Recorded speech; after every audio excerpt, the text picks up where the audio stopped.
பிதா, சுதன், பரிசுத்த ஆவியின் பெயராலே ஆமென்.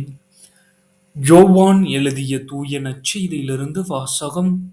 அதிகாரம் 3, இறை வசனங்கள் 7 முதல் 15 முடிய.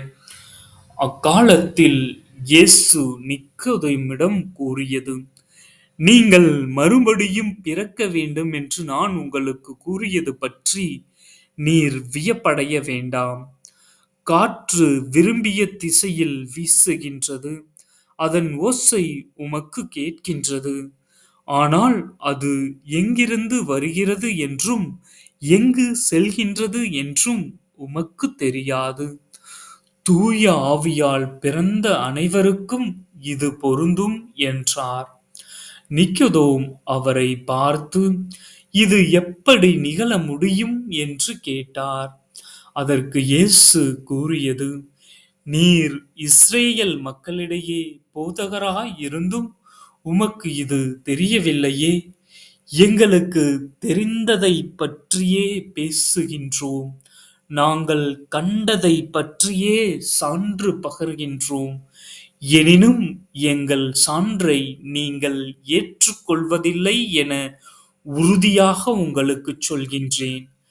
மண்ணுலகு சார்ந்தவை பற்றி நான் உங்களுக்கு சொன்னதை நீங்கள் நம்பவில்லை என்றால், விண்ணுலகு சார்ந்தவை பற்றி சொல்லும் பொழுது எப்படி நம்பப் போகின்றீர்கள்? விண்ணுலகிலிருந்து இறங்கி வந்துள்ள மானிட மகனைத் தவிர வேறு எவரும் விண்ணகத்திற்கு ஏறி சென்றதில்லை. பாலைவனத்தில் மோசேயால் பாம்பு உயர்த்தப்பட்டது போல மானிட மகனும் உயர்த்தப்பட வேண்டும். இது ஆண்டவரின் அருள்வாக்கு. கிறிஸ்துவே, உமக்கு புகழ். அன்பு இயேசுவே, பிறப்பினால் அல்ல, ஆன்மாவினால் எங்களை மீண்டும் பிறக்கச் செய்தீரே. உமது தூய வார்த்தையின் வழியாக எங்களுக்கு நித்திய வாழ்வு அளித்தீரே. உண்மையின் உண்மையாகிய உம்மில் முழு நம்பிக்கை வைக்க அருள் தாரும். சிலுவையில் உயர்த்தப்பட்ட உம் பால் நாங்கள் உயிர் பெறச் செய்தருளும்.